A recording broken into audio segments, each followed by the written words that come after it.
बहुत सारे ट्रेडर्स तुम्हें ऑनलाइन प्रॉफिट शो करेंगे, पर मैं तुम्हें उस प्रॉफिट्स के पीछे का सिस्टम, उसके पीछे का जो भी मैकेनिज्म है, कैसे फॉलो हुआ, कैसे पैसा कैसे बनाया, कैसे ट्रेड किया, कैसे हम ट्रेड्स को मैनेज करते हैं, ये सब मैं तुम्हारे साथ शेयर करूँगा। इस सिस्टम को बनाने में मुझे 5 साल लग गया है, और मैं तुम्हें ये अगले कुछ 10 से 15 मिनट के अंदर ही तुम्हारे सामने शेयर कर दूंगा, और होपफुली तुम्हें कुछ सीखने को मिलेगा। देखो, सबसे पहले मैं बेसिक बात बताता हूँ। जो मेरा सिस्टम है ना, ये 3 पिलर्स के ऊपर खड़ा है भाई। सबसे पहला पिलर तुम्हें दिखेगा कि ये है मार्केट स्ट्रक्चर। मार्केट स्ट्रक्चर सबसे मेन है मेरा, क्योंकि मैं यहीं से डिसाइड करता हूँ कि मेरे को अगला अपना कैसे प्लान करनी है ट्रेड्स, और किस बेसिस के हिसाब से मेरे को ट्रेड्स लेनी है। दूसरा जो आपको दिखेगा वो है लेवल्स इन लिक्विडिटी जोन्स। भाई, की लेवल्स बहुत इंपॉर्टेंट होते हैं, और मेरे केस में जो की लेवल्स और लिक्विडिटी जोन्स हैं, ये प्रीवियस डे हाई और प्रीवियस डे लोज के पीछे, या फिर सेशंस हाई या सेशंस लोज के पीछे रहते हैं। और जो भी मेरे जोन्स रहते हैं, लाइक लिक्विडिटी एरियाज होते हैं, इन्हीं को मैं टारगेट करता हूँ, इन्हीं को रेड करता हूँ। मीन्स अगर मैं एक साइड की मेरी लिक्विडिटी जाती है तो मैं दूसरी साइड की लिक्विडिटी को टारगेट करता हूँ। अभी आगे चलोगे ना तो मैं अच्छे से सारा सिस्टम पता चल जाएगा। और तीसरा है रिस्क फर्स्ट प्रॉफिट लेटर भाई। This is the most important, और लोग इसके बारे में ज़्यादा बात करते नहीं हैं, पर मैं तुम्हें बताऊंगा कि हम रिस्क को कैसे अपने एक एज की तरह यूज़ करेंगे। और सारा गेम ना भाई रिस्क का ही होगा आगे भाई। उसी की वजह से, उसी मैथ्स की वजह से तुम टिक पाओगे सस्टेनेबली, और अपने अकाउंट्स को पास कर पाओगे, कंसिस्टेंटली पे आउट्स ले पाओगे, अपने पर्सनल अकाउंट को अच्छे से मैनेज कर पाओगे। तो चलो आगे चलते हैं। अब देखो, बिफोर टेकिंग एनी ट्रेड्स ना, मैं कुछ चीज़ों को बहुत ही ज़्यादा ध्यान में रखता हूँ। अभी मैं तुम्हें आगे दिखाता हूँ। देखो, सबसे पहले मैं हायर टाइम फ्रेम्स को स्कैन करता हूँ भाई, जो कि मैंने तुम्हें बताया पिलर नंबर 1 मार्केट स्ट्रक्चर। उसमें स्कैन करके अपने बायस डिसाइड करो, आइडेंटिफाई करो कि आपका ट्रेंड क्या चल रहा है, अपने जो इम्बैलेंसेज है, एफ हो गया, ठीक है, या फिर अपने sessions high session low, previous day high previous day low mark करो, ठीक है। और ये सब मार्क करके फिर अपने बायस को डिसाइड करो। बायस तुम्हारा चेंज नहीं होना चाहिए पूरे दिन के लिए। अगर तुमने सोच रखा है कि बायस इज बियरिश, तो you should go with the sales only भाई। उसी के बारे में सोचो, उसी के बारे में अपॉर्चुनिटी फाइंड करो। ऐसे तुम कंफ्यूज नहीं रहोगे। अगर एसएल जाएगा भी तो एक ही बार जाएगा, उसके बाद तुम अपना ट्रेड बंद करके अब नेक्स्ट डे फिर से ये चीज़ रिपीट करना। एंड पांचवा, set risk for the day. अब मेरा रिस्क कैसे मैनेज होता है भाई, मेरे पास मल्टीपल फंडेड अकाउंट्स है, मल्टीपल ईवेल्स है, मेरा पर्सनल अकाउंट है। तो मेरे पर्सनल अकाउंट पे रिस्क अलग चलता है, ईवेल्स में रिस्क अलग चलता है, एंड फंडेड में रिस्क अलग चलता है। उनमें से कुछ अकाउंट्स मेरे ड्रॉडाउन में हो गए तो उनमें मैं रिस्क ऑब्वियसली कम कर रहा हूँ। जो मेरा ग्रीन्स में चल रहा हूँ उनमें ऑब्वियसली मैं एग्रेसिव जा रहा हूँ ज़्यादा पैसा बनाने के लिए। तो ये अलग अलग चीज़ें तुम्हें डिफाइन करनी पड़ेगी। अगर तुम्हारे पास सिर्फ एक ही अकाउंट है, एक ही अकाउंट पे तुम मैनेज कर रहे हो, तो उसको ध्यान में रख के नॉर्मल जो तुम्हारा रिस्क है उसी के हिसाब से चलो। ऑलराइट गाइज, अब मैं तुम्हें थोड़ा अपना बेसिक ड्रॉ करके बताता हूँ कि मेरा बेसिक प्लान क्या होता है, तुम्हें इजीली समझ आ जाएगा। ठीक है, लेट्स अज्यूम कि हमारे पास एक ये डेली कैंडल है, ठीक है। अब अगर मैं फिल करूँगा तो तुम इसको रेड कैंडल समझ लेना, और अगर ये खाली होगी तो तुम इसको ग्रीन कैंडल समझ लेना। ये डेली कैंडल है, और ये मेरा प्रीवियस डे हाई है, ये मेरा प्रीवियस डे लो है। अब मेरा ओवरऑल बायस इज बेयरिश, यहाँ पे मैं एज्यूम करके चल रहा हूँ। तो अगर मेरा बायस इज बेयरिश, मार्केट बड़े टाइम फ्रेम पे डेली कैंडल पे, अगर डेली टाइम फ्रेम में मार्केट डाउन साइड जाता जा रहा है, स्ट्रक्चर डाउन साइड बनाते जा रहा है, तो obviously I will look for the sales only. और इस केस में मुझे बाय साइड की लिक्विडिटी चाहिए होगी, और वो बाय साइड की लिक्विडिटी कहाँ पे होगी, या तो प्रीवियस डे हाई पे होगी, या फिर इंटरनल लिक्विडिटी होगी जो कि सेशंस का होगा, जैसे लंदन सेशन या एशियन सेशन। इनके जो हाईज होंगे ना, वो लिक्विडिटीज़ को मैं ज़्यादा प्रेफर करूँगा। या फिर इसके अलावा जो मैं OT सेटअप यूज़ करता हूँ, which is from the Fibonacci tool. तो मैं फिबोनाची बेसिकली इस हाई से लेके इस लो तक लगाऊंगा, तो मेरे खुद ही यहाँ पे ना 71-79% वाले रिट्रेसमेंट जोन्स आ जाएंगे। तो इस केस में मार्केट ओपन जहाँ पे भी होगा, मार्केट पहले ऊपर जाएगा, मेरे को एंट्री देगा, और फिर उसके बाद कंटिन्यू करके हम प्रीवियस डे लो जो कि हमने यहाँ पे मार्क किया हुआ है, प्रीवियस डे लो, इसको टारगेट करेंगे। इसको टारगेट करके हमारा ये, अगर तुम ध्यान से भी देखोगे ना, ऐसे अगर हम प्रीवियस डे हाई पे भी लगाए ना, तो हमारा आराम से यहाँ पे मोर देन 1:2 का रिस्क रिवॉर्ड बन जाता है। और मैं बड़े टाइम फ्रेम्स ट्रेड करता हूँ, जैसे 1 आवर 30 मिनट 15 मिनट ज़्यादा से ज़्यादा। तो मेरे को पूरे दिन का एक तरह से मैं ना शॉर्ट टर्म ट्रेडर हूँ, तो मेरे को पूरे दिन का व्यू लेके चलना होता है। अगर आप 1 मिनट पे ट्रेड करते हो तो आपके जो कैंडल्स होगी, जैसे मैं यहाँ पे डेली कैंडल देख रहा हूँ, तो आप इसी में आप 15 मिनट का देखोगे, या 30 मिनट का देखोगे, या 1 आवर का देखोगे, उस हिसाब से आपका टाइम फ्रेम नीचे नीचे जाएगा। मैं वो डेली कैंडल देखता हूँ, 1 आवर की कैंडल देखता हूँ, एंड 15 से 30 मिनट का टाइम फ्रेम देखता हूँ। मैं उसी हिसाब से अपना risk to reward find out करता हूँ। अब इस केस में तुम्हें दिख रहा होगा कि this is for the bearish market open जहाँ पे भी हो, ऊपर जाए, लिक्विडिटी ले, क्लोजिंग जहाँ पे भी दे दे ऐसे। तो ये बेसिकली कैसी कैंडल बनी होगी, दिस इज़ द ओपन, ठीक है। फिर यहाँ पे हमें एक विक दिखी होगी और फिर यहाँ पे आके इसको क्लोजिंग मिली होगी और ये ऐसे बेरिश कैंडल क्लोज हुई होगी। तो this is how this structure will become. Candle का स्ट्रक्चर ही इस तरीके से बनेगा। तो मेरी बहुत सारी ट्रेड्स भाई, मैंने अपने इंस्टाग्राम पे, अपने डिस्कॉर्ड पे बहुत सारी ट्रेड्स शेयर करता रहता हूँ। तो वहाँ पे तुम्हें ये चीज़ ना बहुत ज़्यादा सिमिलर दिख रही होगी, बहुत कॉमन दिख रही होगी, क्योंकि ये चीज़ मैं ना रिपीट पे बहुत ज़्यादा ट्रेड करता हूँ और इसी चीज़ को हम बुलिश साइड के लिए करेंगे। तो इसमें तुमने ध्यान दिया, सबसे पहले हमने क्या किया, सबसे पहले हमने बायस को डिसाइड किया। फिर हमने देखा कि हमारे पास इम्बैलेंसेस कहाँ पे है, एफवीजीज, लिक्विडिटी, सेशन मार्क किए, की लेवल्स मार्क किए एंड उस हिसाब से अपनी स्टोरी बनाई कि मार्केट को इस स्टोरी के हिसाब से चलेगा तो मैं ऐसे एंटर करूँगा, उस हिसाब से मेरी एंट्री बनेगी। अगर ये मार्केट ओपन होते ही, लेट्स एज्यूम कि मार्केट यहाँ पे ओपन होते ही सीधा ही डायरेक्ट नीचे चला गया, तो इस केस पे मैं ट्रेड करता ही नहीं, ये मेरा नॉन ट्रेडिंग डे रहा था क्योंकि ये प्लान के अगेंस्ट हो गया। बट अगले दिन के लिए ये बहुत ज़्यादा अच्छा हो गया, क्योंकि अगर मार्केट यहाँ से सीधा ही नीचे चला गया अगले दिन, तो ऑब्वियसली यहाँ पे एक बहुत ज़्यादा पेंडिंग जोन है।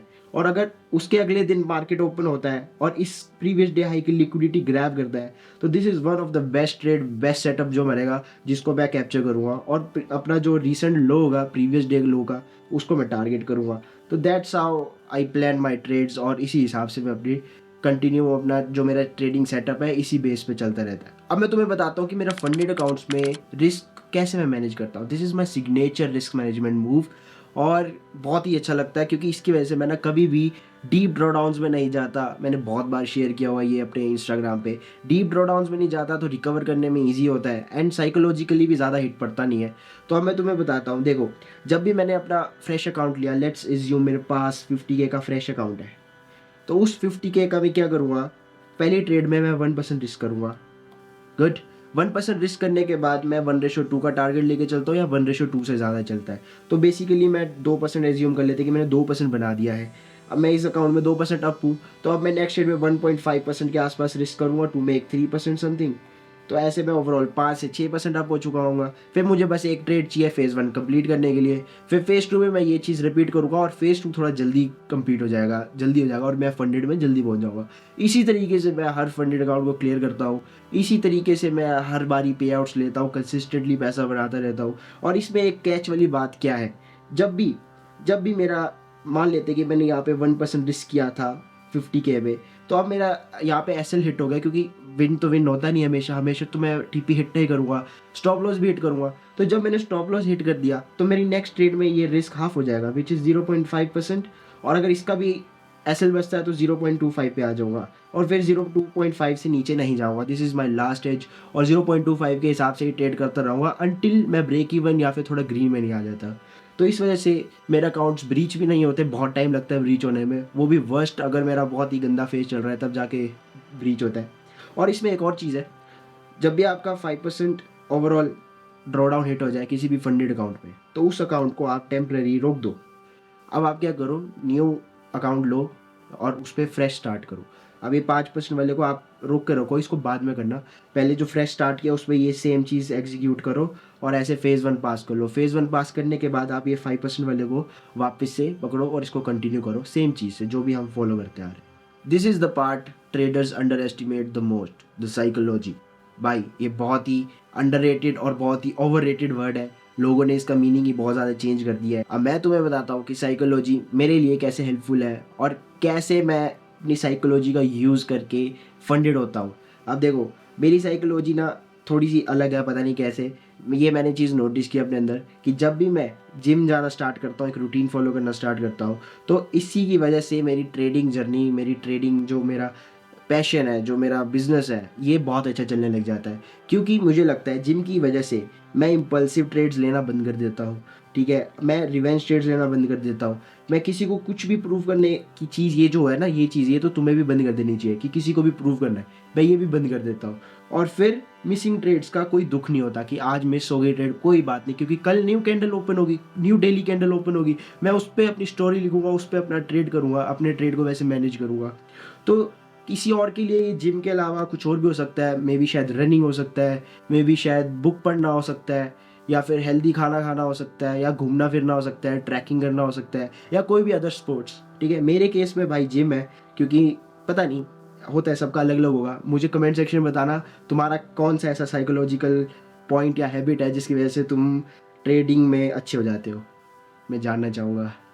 और फिर और सबसे दूसरी चीज़ भाई, मैंने ना बिगर टाइम फ्रेम्स में शिफ्ट होना शुरू कर दिया। मैंने तुम्हें बताया ना, मैं डेली कैंडल, 1 आवर कैंडल और अपना 15 मिनट से 30 मिनट का टाइम फ्रेम ही देखता हूँ, उसी में मैं ट्रेड्स लेता हूँ, उसी में एग्जीक्यूशन होती है और मैं पूरे दिन की कैंडल को ट्रेड करता हूँ। तो this is the best case scenario. और एक सीक्रेट वाली चीज़ बताता हूँ, जो ये मेरा सेटअप है, ये मेरा जो मॉडल है, इसकी वजह से कोई भी प्रॉप फर्म तुम्हें गैम्बलर नहीं बोल सकती, क्योंकि तुम एक प्रॉपर सिस्टम के साथ चल रहे हो। तुम्हारा एसएल बड़ा होता है तो लॉट साइज भी छोटा होता है और रिस्क भी छोटा होता है, तुम्हारा मार्जिन भी कम यूज़ होता है। तो तुम्हें जो लोग क्या करते हैं ना, लाइक 50% से ज़्यादा मार्जिन यूज़ कर देते हैं, तो उन पे गैम्बलिंग वाले एलिगेशन आ जाते हैं और उनका अकाउंट ब्रीच हो जाता है या उनका पे आउट डिनाई हो जाता है। ये भाई सबसे सोबर, सबसे सिंपल मॉडल है जिसकी वजह से यू कैन मेक मनी और प्रॉप फर्म्स भी कुछ ज़्यादा एलिगेशंस नहीं उठाएंगे सिस्टम पे। तो this works for me, I don't know about others, पर ये अच्छा चलता है मेरे लिए। पर हम जाने से पहले मैं तुम्हें ये कुछ एग्जांपल्स दिखा देता हूँ चार्ट पे, कि चार्ट पे हम इस चीज़ को कैसे देखते हैं, तो तुम समझ जाओगे इजीली। ये यूरो यूएसडी का चार्ट है और मैं ज़्यादा यूरो यूएसडी ही ट्रेड करता हूँ और गोल्ड कभी कभी कर लेता हूँ, या मेजर पेयर्स तुम देख लो जैसे GBP USD, AUD USD, euro USD, mostly same चलते हैं। पर इनमें से जिसमें अच्छा मेरे को एंट्री मिल रही होती है या अच्छा रिस्क टू रिवॉर्ड ट्रेड मिल रहा होता है, मैं उसमें एंटर कर जाता हूँ। अब ये वाला केस देखो, ये 13 तारीख का, 13-14 तारीख की ट्रेड है, 14 तारीख की ट्रेड है और 13 तारीख को हम देखें क्योंकि डेली कैंडल है, ठीक है। अगर तुम देखोगे मंडे, दिस इज 13, तो इसका हाई हो गया ये, लो हो गया ये, ठीक है। अब अगले दिन 14 को मार्केट ओपन होती है, अराउंड यहाँ कहीं पे ओपन होके मार्केट सबसे पहले प्रीवियस डे लो लेती है, वेरी गुड। अब थोड़ा टाइम पास करती है और एक लो यहाँ पे भी था, मार्केट चाहती है तो ये वाला लो भी ले सकती थी पर लिया नहीं, और इंस्टेंटली ग्रीन बहुत ज़्यादा बुलिश क्लोज कर दिया वापस रेंज में।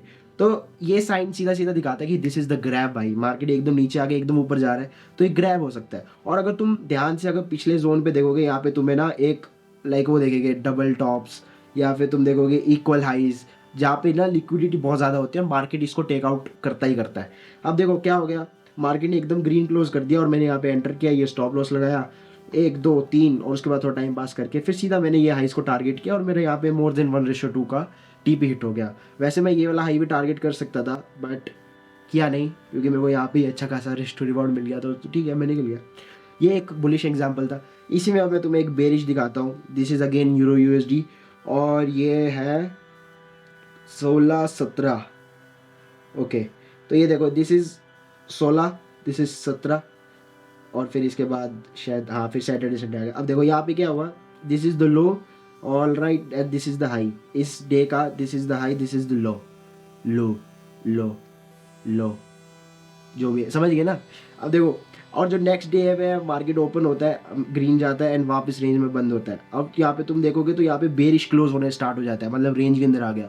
और अगर तुम बेसिकली ऐसे भी देखोगे तो दिस इज द एक्सट्रीम भाई, तुम यहाँ पे बाय कैसे करोगे, यहाँ पे बाय के लिए बैठ ही नहीं सकते भाई, यहाँ बैठ भी जाओगे तो बहुत रिस्की है, दिस इज द वेरी गलत पोजीशनिंग, यहाँ पे तुम अपने ट्रेड्स को पोजीशन नहीं करोगे भाई। तो यहाँ पे अब जैसी रेड क्लोज होने लग गया, बेरिश क्लोज होने लग गया, तो we will look for sells भाई। तो मैंने यहाँ पे अगली कैंडल जो रिट्रेसमेंट थी यहाँ पे सेल मारा, ये मैंने इसका जो हाई था मेरे को स्टॉप लॉस मैंने सेट किया। और जो ये यहाँ पे तुम देख रहे हो दिस इज द इक्वल लोज भाई, this is the liquidity area, जहाँ पे भी लिक्विडिटी था हम उसको टारगेट करते हैं, तो हमने इसको टारगेट बनाया और यहाँ पे तुम देखोगे तो 1:2 का ईजी टारगेट भाई। तो ऐसी ऐसी चीज़ें तुम्हें फाइंड आउट करनी पड़ेगी जाके चार्ट्स में। तो मैं तुम्हें एक होमवर्क देता हूँ, जाके तुम ये सब फाइंड आउट करो, ठीक है। डेली कैंडल पे जाके previous day high, previous day लो, और देखो कब हुआ, किसने प्रीवियस डे हाई को लिया और उसके बाद मार्केट ने कैसा मोमेंटम दिया, या फिर प्रीवियस डे लो लिया तो फिर मार्केट ने कैसा मोमेंटम दिया। ये सब चीज़ें ना करके स्टोरीज पे डालना, मेरे को मेंशन करना, ट्रेड बाउंटी मेरा इंस्टाग्राम है, तो I will look into it और मुझे पता चल जाएगा कि तुम मेरे यूट्यूब वीडियोस देखते हो। So in the last few months मैंने मल्टीपल प्रोफाइल अकाउंट्स को क्लियर कर लिया है और बहुत सारे कंसिस्टेंटली पे आउट्स लेता आ रहा हूँ, और मैं अपना पर्सनल कैपिटल भी वहाँ पे बहुत ज़्यादा मैनेज कर रहा हूँ पर्सनल ब्रोकर में। और अगर तुम्हें भी ब्रोकर का लिंक चाहिए तो वो तुम मेरे डिस्क्रिप्शन में मिल जाएगा तुम्हें, तुम वो जाके चेकआउट कर सकते हो, अच्छा ब्रोकर है। और मेक श्योर भाई तुम बैंक विड्रॉल्स को अवॉइड ही करो, क्रिप्टो ट्रांजेक्शन ही करो। एक छोटा अकाउंट तुम खोल सकते हो कि तुम सिर्फ वहाँ पे बैंक विड्रॉल्स लोगे या बैंक डिपॉजिट्स करोगे, पर जो बड़ा अकाउंट अगर तुम सोच रहे हो कि बड़ा अकाउंट तुम बड़ा फंड्स डालोगे तो तुम वो क्रिप्टो के थ्रू ही डालना, ताकि तुम्हारा कोई इशू ना हो, तुम इजीली अपना पैसा बाहर निकाल पाओ।